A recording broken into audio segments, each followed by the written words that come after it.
사실 에코프로 자체만의 나쁜 이슈 나온 거는 없어요. 앞으로 좋으면 좋아졌지 더 나빠질 가능성은 없다. 있어서인지 좋은 건 너무너무 알고 있고 종목별로 손이 안 나가는 사람들은 ETF도 좋다라고 말씀해 주셨잖아요. 여러분 세금 혜택 받을 수 있는 계좌는 풀로 해서 일단 다 채우고 남는 돈으로 개별 주식을 하세요. 포스코홀딩스 9.8%고요. LG화학이 9.9%, 에코프로 있고요. 포스코 퓨처엠, LNF, 에코프로비엠, SKI 테크놀로지 그냥 이게 짱입니다 지금. ETF.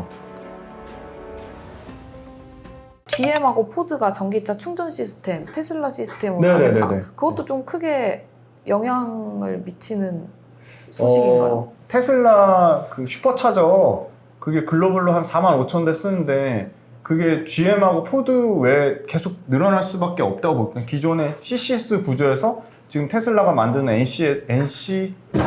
NSCS 구조로 가는 거는 사실 뭐 테슬라가 그만큼 워낙 그 방대하게 사실은 먼저 출발해서 이 관련된 데이터를 쌓아놨기 때문에 네. 그거는 뭐 사실 충전 관련돼서 국내 관련된 회사들이 움직이는 거는 사실 약간 테마성으로 움직이는 거고 테마성으로 보내줬고 움직이는 거고 저는 개인적으로 눈여겨봐야 될 게 에너지 밀도 못지않게 이 충방전에 대한 니즈는 계속 커지고 있고 완성차 업체들도 충방전이 중요하다고 보고 있어서 네.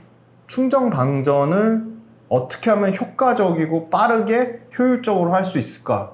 그러려면 뭐가 필요하냐면 실리콘 응급제가 필요해요. 실리콘 응급제. 네. 무지막지하게 욕을 먹고 있지만 그 대주전자재료 엄청나게 올라왔거든요. 네. 그 실리콘 응급제가 충방전의 효율을 빠르게 하면서 충방전의 속도도 빨라지면서 양극재에서 더 올릴 수 없는 에너지 밀도를 응급제에서도 효율을 좋게 하는 네. 물론 폭발의 위험성이 있기 때문에 그 폭발을 잡아주는 실리콘 그 도전제 네. 도전제 CNT 도전제가 같이 구조적으로 같이 성장할 수밖에 없는 거고 그래서 충방전이 계속 이슈가 되면 충방전을 효율성 있게 빠르게 충방전의 속도를 올리면서 에너지 밀도의 효율도 떨어뜨리지 않는 실리콘 응급제가 저는 계속 주목받을 거라고 보고 있어요. 실리콘 응급제에 대해서 우려하는 부분은 가격인데요. 네. 킬로그램당 50불에서 크게 더 막 엄청 오르지도 않고 여기서 더 빠지지도 않고 물론 미래 가격 추이는 모르겠지만 네. 그렇게 보고 있어서 실리콘 응급제가 상용화되면 양산화가 더 많이 되고 이제 한솔케미칼도 실제 이제 750톤 양산을 시작했고 네. 그 외에 SKC나 포스코의 자회사인 포스코 실리콘은 언제 양산할지는 모르겠어요. 2025년도에 양산하겠다고 하는데 그 외에 한솔케미칼도 있지만 SK 머티리얼즈 14그룹 거기도 지금 양산하겠다고 하고 양산이 많아지고 양산 수율이 올라가고 그러면 가격은 떨어질 수밖에 없게 돼 있거든요. 그렇죠. 가격은 저는 하향 안정화 될 거라고 보고 있어요. 그래서 그냥 너무 근거 없이 그냥 실리콘 응급제 너무 비싸잖아. 그 비싸서 쓰겠어? 전혀 그렇지 않아요. 비싸면은 적용 차정이 최근에 나온 포르쉐 타이칸에서 딱 멈춰 있겠죠. 네. 근데 지금 포르쉐 타이칸 말고 포르쉐 타이칸이랑 같은 플랫폼을 쓰는 아우디 이트론도 같은 플랫폼 쓴다는 것 자체는 사실 실리콘 응급제를 적용한다는 가능성이 매우 높거든요.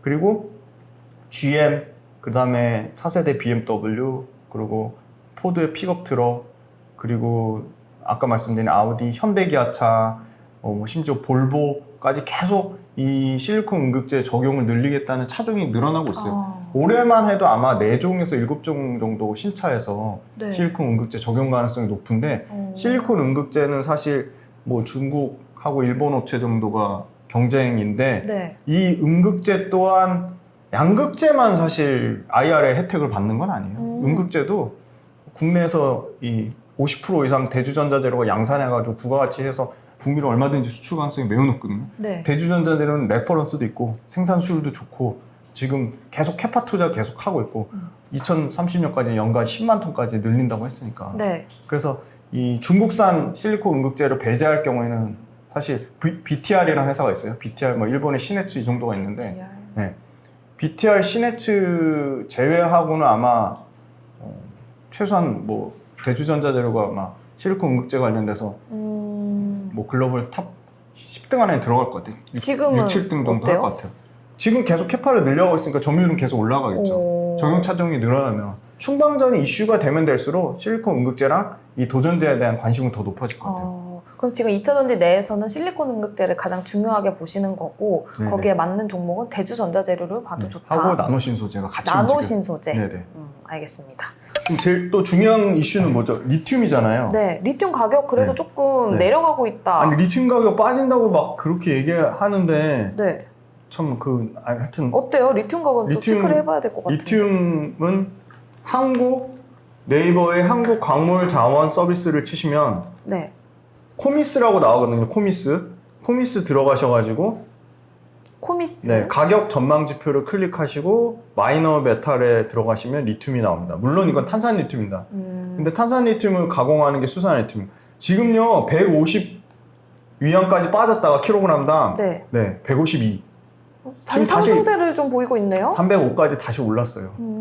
그러니까 최근에 또 그 뉴스 나왔죠. 중국산 소위 말하는 리튬 업체들하고 중국의 전기차 업체들 아니 그런 중요한 뉴스나 이슈는 주말에 그냥 무슨 지나가는 뉴스처럼 시장 안 쓱 열렸을 얘기하고 때. 안 네. 올리고 MBC, KBS 진짜 너무 한 거 아닙니까? 이거 엄청 중요한 건데 네. 중국 업체들 이렇게 중국 줄도산하고 있는데 무슨 중국 관련돼서 엄청 위협받는 것처럼 그렇게 말도 안 되는 말도 안 된다고 굉장히 논리적인 근거나 설득력이 떨어지는 것 같고 얘기하시면 안 되고 이거 지금 리튬 가격 올라가고 있잖아요.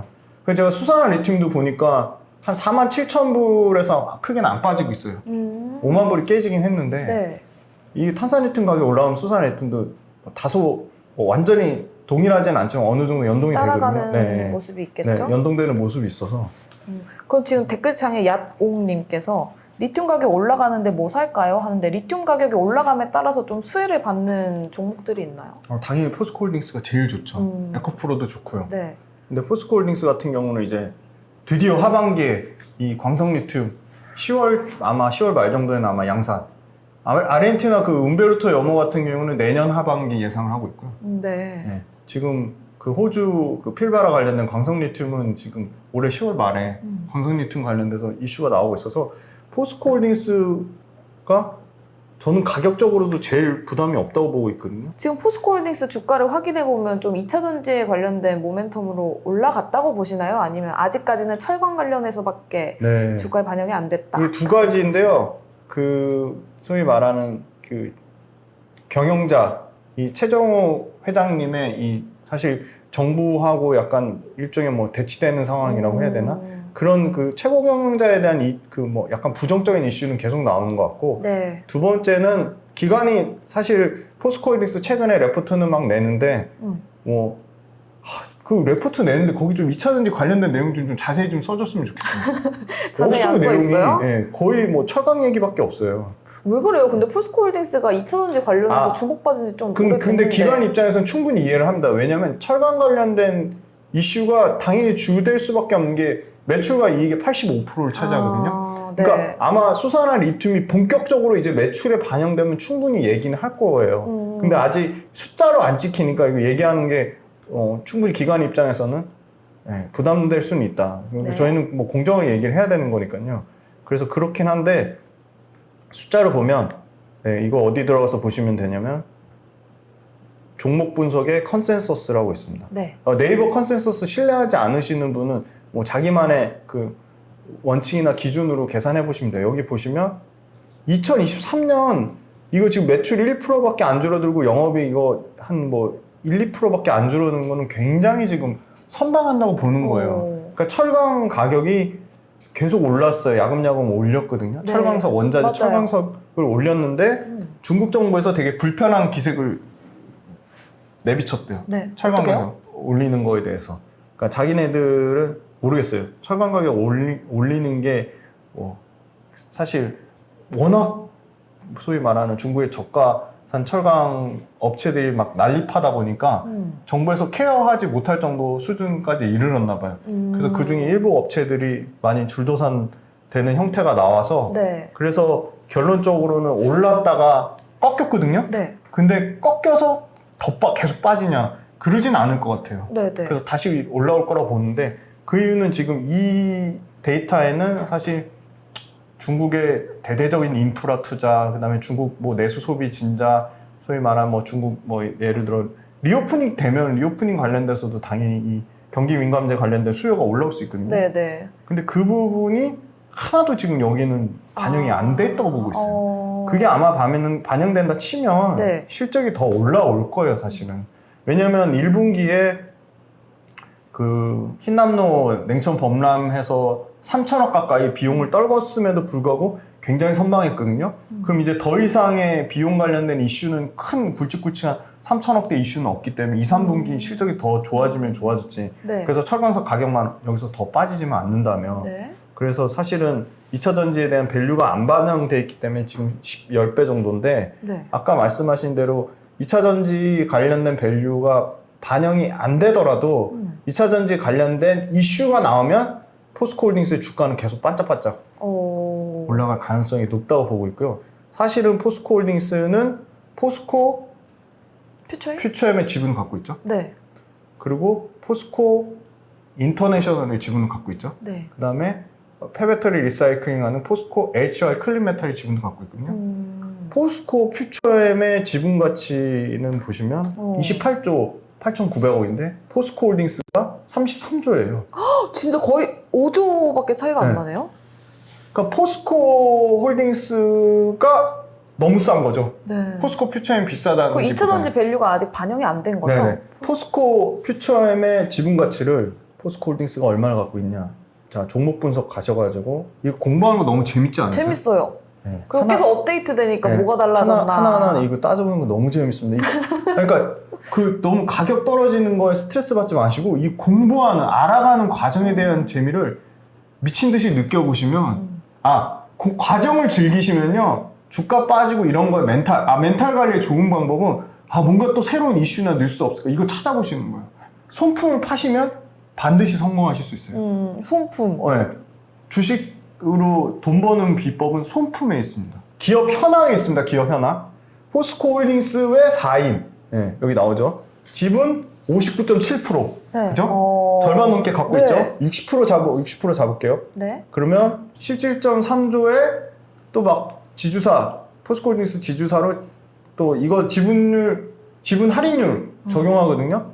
뭐 보통 30% 잡는데 50% 잡을게요. 네. 그러면 한 8조 6천억이거든요. 네. 그러면 이 33조에 이거 엄청 세게 잡은 거 50% 잡았는데 네. 33조에 약 8조에서 10조 정도가 포스코 퓨처엠의 지분 가치가 여기 반영됐다고 볼 수 있을까요? 아니요. 반영이 안 된 거죠. 네. 이 반영이 되면 여기서 최소한 8조에서 10조가 애드돼야겠죠. 네, 네. 그 다음에 포스코 상장된 것만 볼게요. 포스코 인터내셔널이 있거든요. 네. 포스코 인터내셔널은 지금 막 그 니켈 광산 사오고 막 인조 흑연 광산 사오고 막 하죠 지금. 네, 네. 이 2차 전지 광물과 관련된 비즈니스를 무역을 지금 엄청나게 지금 하고 있어요. 시가총액 6조 4,740억입니다.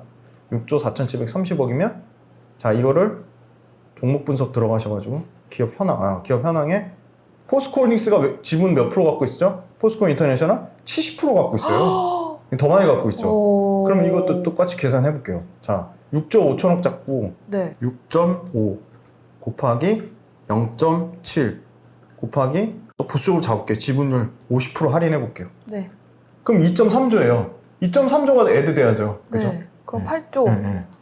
8조에다가 2.3조 10조. 지분 가치만 10조예요. 그리고 포스코 HI 클린메탈도 엄청나게 이제 커질 거거든요. 네. 그거 한 5천억에서 1조 잡으면 포스코가 가진 알짜 핵심 자회사들의 가치만 지금 더 있죠. 비상장 회사들도 있으니까. 한 못해도 한 15조에서 한 20조는 잡아야 된다고 보거든요. 그러면 지금 포스코 홀딩스가 아까 30 몇 조밖에 안 되잖아요, 지금. 32조였나? 네. 얼마였죠? 32조잖아요. 33조. 33조. 네. 근데 포스코 퓨처엠이 28조라니까요. 그러면 포스코 홀딩스가 너무 싼 거예요. 그러면 제가 진짜 지금 현금 비중이 너무 없다. 그래서 포스코 내에서 하나만 꼭 매수를 하고 싶은데 포스코 홀딩스, 포스코 퓨처에 포스코 인터내셔널 중에서는 어떤 게 가장 매력적일까요? 가격적으로 제일 부담 없는 것도 포스코 홀딩스고요. 포스코 홀딩스를 사면 포스코 퓨처엠, 포스코 HY 클린메탈, 포스코 인터내셔널을 사는 효과랑 똑같은 거예요. 네. 그리고 진심으로 사과의 말씀 하나 드리는 게 제가 포스코홀딩스 배당금을 잘못 얘기했어요. 너무 죄송해요. 다른 채널 가서도 분기별로 10,000원이라고 얘기했는데 연간 10,000원이 맞습니다. 정정해드릴게요. 포스코홀딩스는 배당주로서의 매력도 굉장히 높다고 봐요. 연간 10,000원입니다. 네네. 그거 꼭 정정해서 말씀드릴게요. 네, 알겠습니다. 지금 2,400분 정도 계시고 2,500분까지도 갔었거든요. 네. 에코프로 BM 얘기가 계속해서 나오고 있어요. 그래서 오늘 급락한 원인 그리고 오늘 왜 떨어졌는지 다시 한번 에코프로 BM 짚어볼까요? 일단 에코프로 단기적으로 제일 많이 올라와서 좀 일종의 차익 실현 매물이 좀 있는 것 같고요. 그리고 에코프로 같은 경우는 골드만삭스 레포트의 영향도 좀 일부는 있는 것 같아요. 네. 일부는 있는 것 같고 복합적인 것 같아요. 사실 에코프로 자체만의 나쁜 이슈 나온 거는 없어요. 그렇죠. 중국 네네. 고시원 관련한 네네. 거랑 네네. 또 골드만삭스에서 네네. 셀 의견 나왔던 거. 아까 말한 FTSE 지수 편입돼서 6월 16일 기점으로 앞뒤로 오히려 소폭으로 패시브 자금 제가 말씀드렸잖아요. 파이낸셜 타임스 스톡 익스체인지 그 FTSE 지수 환경 기술 지수 환경 기술 그 50, 100 거기에 포함되면 못해도 4,500억에서 6,000억 정도 패시브 자금이 들어온다. 네. 그리고 아까 말씀드린 공매도가 물론 기간 상한은 없는데 네. 공매도 빌린 사람들이 엄청나게 기간이 공매도 친 놈들이 이거 이자 내면서 계속 빌려야 되거든요. 근데 재미있는 건 에코프로나 에코프로비엠이나 더 이상 빌려서 공매 칠 수량조차도 지금 굉장히 없다고 봐야 돼요. 거의 제한적인 너무 다 땡겨서 또 빌려서 한 네. 거니까. 엄청나게 공매를 쳐놔가지고 이거 이제 갚는 일만 남았어요. 계속 이자 내면서 계속 빌릴 수는 없거든요. 네네. 네, 그래서 사실 에코프로나 에코프로비엠의 수급은 앞으로 좋으면 좋아졌지 더 나빠질 가능성은 없다. 네. 그래서 사실은 외국인 기관이 물론 오늘 일부 좀 판 건 있는 것 같은 게 에코프로 기준으로 보면 지금 쌍매수예요. 외국인 기관이 최근에는. 그 최근에는 네. 계속 올라갔었어요. 네. 그래서. 빨간불이 계속 맞아요. 지금 쌍매수 네. 되고 있는 거. 전고체 관련해서 그럼 말 나온 김에 조금 짚어볼까요? 전고체? 전고체 배터리 일본에서도 좀 전고체 네네네. 본격적으로 소식이 들려오고 있는데. 그 제일 빨리 하는 게 도요타거든요. 네. 도요타가 전고체 배터리 기사가 지금 나오고 있거든요. 기사는 나오고 있는데 근데 전고체 배터리 양산하려면은 원래 그때도 2년 전에도 2024년이나 5년에 양산하겠다고 했는데 네. 그 양산하겠다는 말 자체가 쏙 사라졌어요. 아 그래요? 네. 그만큼 조금. 삼성 SDI도 2026년에 양산하겠다고 하는데 LG 엔솔이 비웃었거든요. 네. 네. LG 엔솔이 비웃을만 한 게 모르겠어요. 전고체 배터리는 삼성 SDI만 개발하는 건 아니고요. LG 엔솔도 개발하고 있는데 실제 연구 개발에서 테스트 단계를 거쳐서 이거 한번 말씀드린 적 있는 것 같은데 상용화해서 수율 잡아서 완성차에 납품하기까지는 최소한 못해도 3년에서 4.5년 정도 걸리니까 2027년에도 아마 이게 될까 잘 모르겠어요 사실. 아직 그럼 시간 소요가 굉장히 걸린다. 전고체는 너무 비싸다. 아직 신경 쓸 때 아니다라고 댓글 올라오는데. 그리고 전고체 그럼 배터리 될까요? 관련돼서 기술적으로 회복해야 될 뭐 덴드리머 형상도 있고 한 11가지가 있어요. 그 11가지 중에 제가 알기로는 한 5가지 정도 해결한 걸로 알고 있어요. 절반 이상이 네, 남아있네요, 네. 아직까지. 알겠습니다. 그 11가지 기술적인 문제가 뭔지도 한번 손품을 팔아보세요. 그거 찾아보시는 재미도 있을 거예요. 아, 그래요? 네.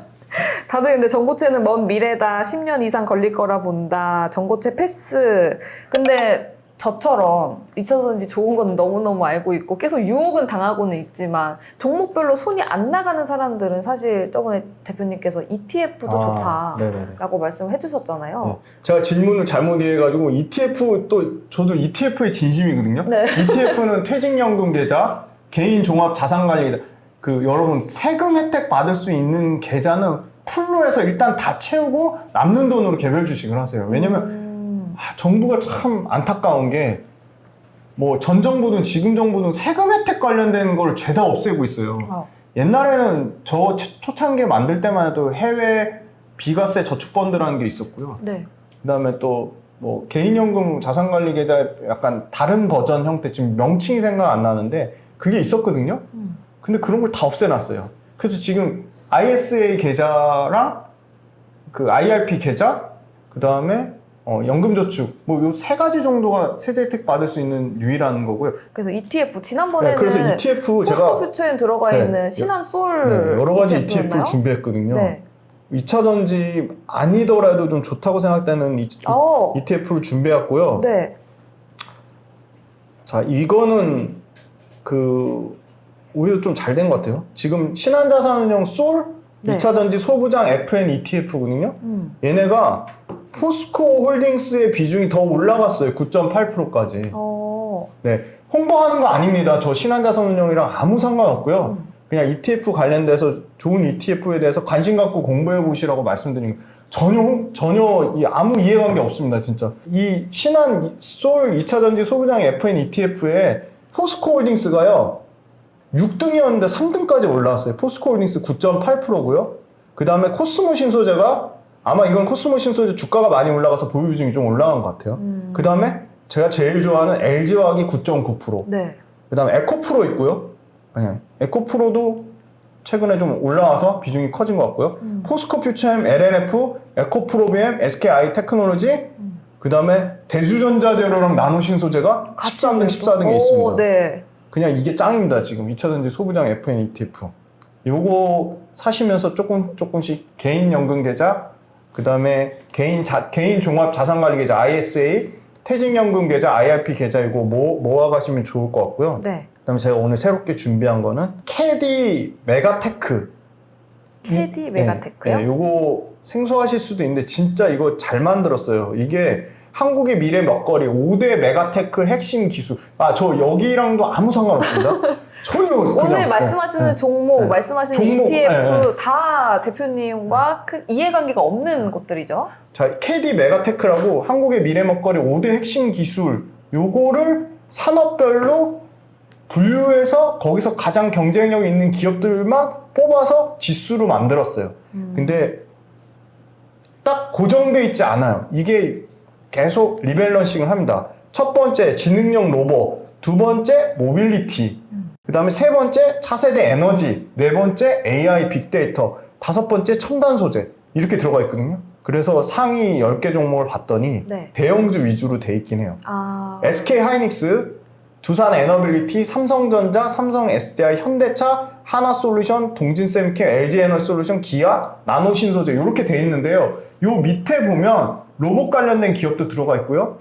그 다음에 OLED 소재, 덕산 에어록스 이런 소재 기업도 들어가 있고요. 네. 아까 말씀드린 2차전지 관련된 기업도 들어가 있고요. 신재생 에너지 관련된 기업, AI 빅데이터 관련된 기업이 아무래도 이 삼성전자나 하이닉스나 두산 에너빌리티보다 비중은 낮지만 그런 기업들이 골고루 담겨져 있어요. 그래서 미래 먹거리. 네, 미래 먹거리. 그리고 거기서 끝나지 않아요. 그걸 계속 3개월에서 6개월에 한 번씩 리밸런싱 하는데 이 캐디 메가테크의 장기 소위 말하는 그 ETF의 그 주가 흐름을 보면 꾸준히 그냥 지수 대비 초과 아웃퍼폼에서 상승하고 있다.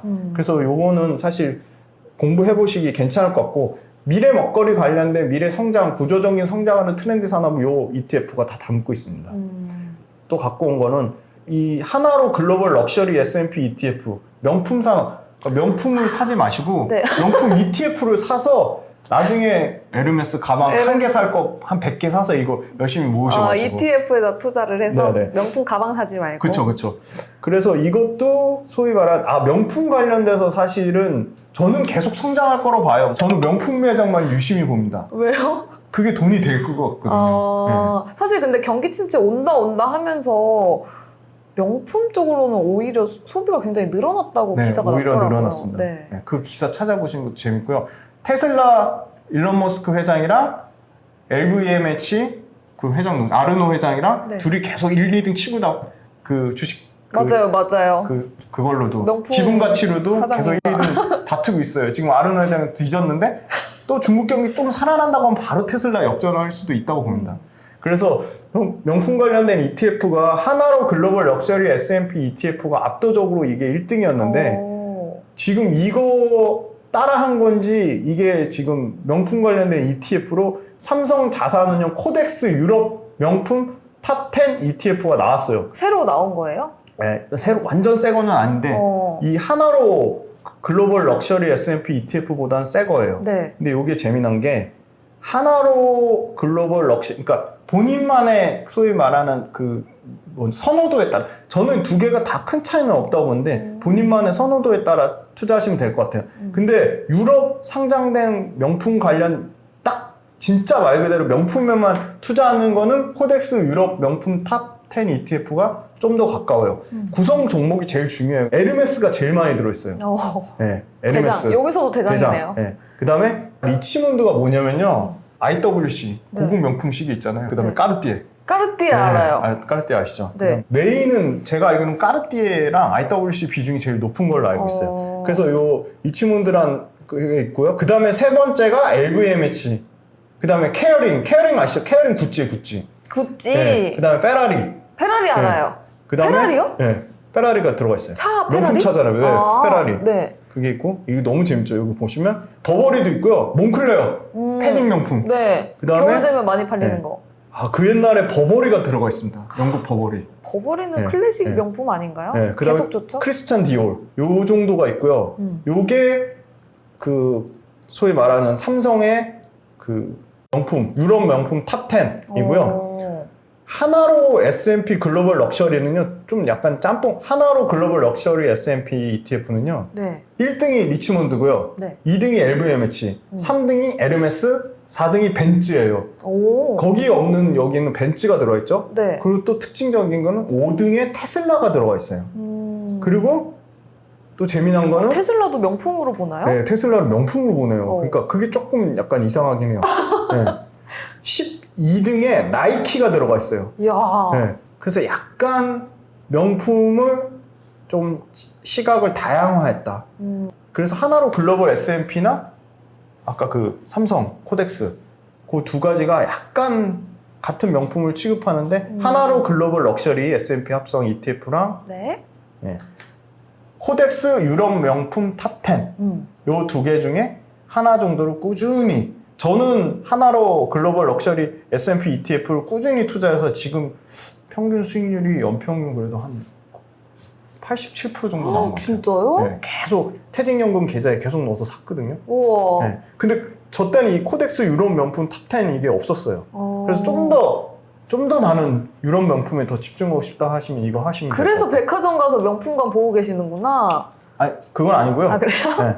계속 새로운 투자 아이디어를 발굴하기 위해서 현대백화점 가면 사실은 다양한 너무 핫한 브랜드가 소위 말하는 프랜차이즈를 안 내는데 현대백화점에는 와서 들어와 있거든요. 아, 그래요? 네. 그럼 거기 어디 사람들이 줄 서서 많이 먹고 보고 질리는 거 보면 거기서 또 투자 아이디어를 찾을 수 있어요. 오, 생활 속에서 계속 투자 아이디어를 얻으시나 봐요. 제가 그렇게 해서 대박 친 게 FNF거든요. 네. 한 10배 먹었거든요. 진짜요? 네. FNF가 사실 저는 이렇게까지 폭풍 성장할 줄 몰랐는데 그냥 중국에서 그 MLB 네, 들어가 MLB도 있는 거 있고요, 맞죠? 디스커버리도 있고요. 네.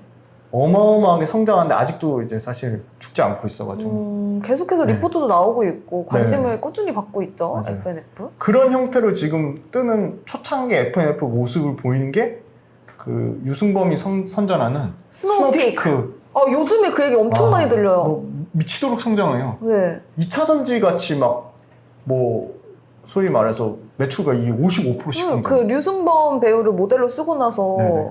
엄청 판매량이 늘어났다고. 그게 사실 일본 브랜드 유통해온 건데 네. 감성 코퍼레이션이라는 회사거든요. 네. 그런 회사들은 이제 손쉽게 스노피크 매장 가면 사람들 줄 서서 사는지 볼 수 있잖아요. 네, 네.